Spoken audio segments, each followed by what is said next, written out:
Please share with our listeners some of the lives that have been massively changed here in recent months and years. Yeah, I mean, there's so many. You know, we have an entire series, a playlist now on YouTube. It's the I Am Rebuilt series, which is, you know, our best stories, you know, our greatest students, the guys that stayed clean, the guys that, you know, turned their lives around, started businesses, reconnected with their wives, you know, reestablished relationships.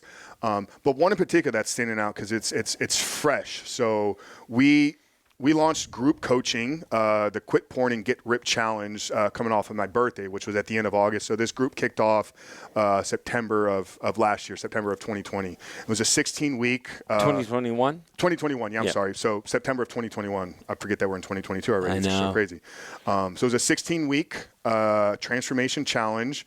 You know, obviously the audience here, you know, I'm assuming knows there's an element of fitness in my background as well. You mentioned the one episode 109 was Truth About Porn, but I came on episode 10 and talked about progressive overload. Yeah. You know, is it the best way to build muscle? So a lot of my work before this has been centered around helping guys change their lives from the physical standpoint. So I wanted to have something unique that I could do with a group, and I wanted to incentivize the men to really buy in, and I wanted to reward somebody at the end of it with a grand prize. So I put an offer out there. It was going to be a $2,500 cash prize to the person that had the greatest transformation. We called it the Quit Porn and Get Ripped Transformation Challenge. It was 16 weeks long. So they went through our curriculum, which is the Reboot Your Life 16-week curriculum. Then we put them into the 16-week body rebuilding course, which is a 30-day carnivore reset followed by 12 weeks of muscle-centric testosterone training. So we had 11 guys. 10 or 11 guys joined that program. One fell off right after the first month. So we had a great group of guys, incredible group. But one gentleman in particular, like, he just bought in from the beginning, you know, true bought in, like 100%, didn't miss a single thing. And I think his story is special and unique, especially for your audience here, you know, a faith-based audience. This young man was a pastor. Like he's something he shared with me at the beginning. He's like, something I've struggled with internally for these last few years as he's leading his small ministry, as he's leading his congregation. Like, he's struggling with this self-identity about himself. So it's very sensitive at the beginning. And I've been pretty open, you know, myself about my opinions and how the church, you know, like the big church in general, is addressing this. I wrote an email this morning. So 50% of pastors, this is a 2020 study, Barna Research, 56% of pastors, and I think 64% of youth pastors admit to having their own problem with pornography. But only 7% of churches have a program to help men. Wow. It's a problem. It's a major problem.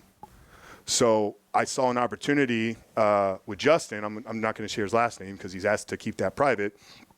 I saw an opportunity with Justin to not only change his life, but to really have a bigger impact and really ultimately really make a dent in, you know, in the world and in the church again.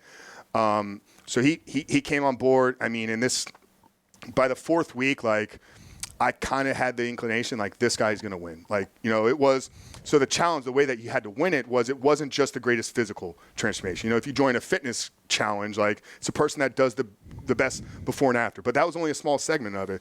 They also needed to, at the end of it, kind of record a video testimonial kind of essay about their experience, about what they went through, about what they had to overcome, and about what they're looking forward to after this.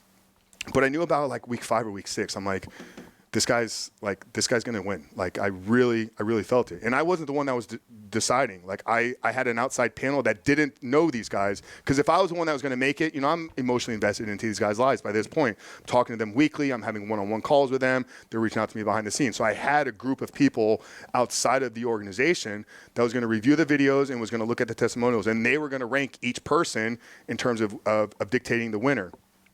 But like I said, I knew from the beginning coming in, like, he is going, because he told me on our first call, he's like, Frank, I'm here to quit porn, but if you want to be honest, I'm here to win this challenge. So he had this kind of competitive drive and spirit, which you guys know me, like, I'm a competitive dude. Like, that lit me up from the inside. By the end of this program, like, this guy is kind of working as an assistant coach. Like, he's praying with the guys, he's taking calls, like, on his own, like, he's showing up on the other calls, talking about how the success he's having and how it's rolling out into his life. So at the end of the day, man, I had this young pastor, mid-30s, family man that was in the Midwest, that was struggling with his identity as far as leading his congregation, dropped 21 plus pounds, built all the confidence, all the belief in himself. That was the one thing that he really highlighted in his testimonial video, that belief. Like, he began to believe that he didn't need this. He began to believe that he could live a life without pornography. Because once again, 35, probably been caught up in it for 15 plus years, have tried and failed multiple times, has worked different faith-based programs, has worked with other therapists, so forth and so forth. So he came in like, I'm not really sure if this is going to work. But by the second, third week, this man had so much belief because every day he took action on what we asked him to do. Yeah, our program isn't easy, and it shouldn't be. And it's not for everybody. And there is some work that needs to be done. But if you ultimately are going to change your life, shouldn't that require a little bit of work? So I don't ask too much of these guys. But yeah, here we now have a man, in the greatest shape of his life, stronger, healthier, better sex with his wife, better leader in his church, better father to his kids. We changed his life. And now he feels empowered to go out there and serve his community and serve the church. Wow.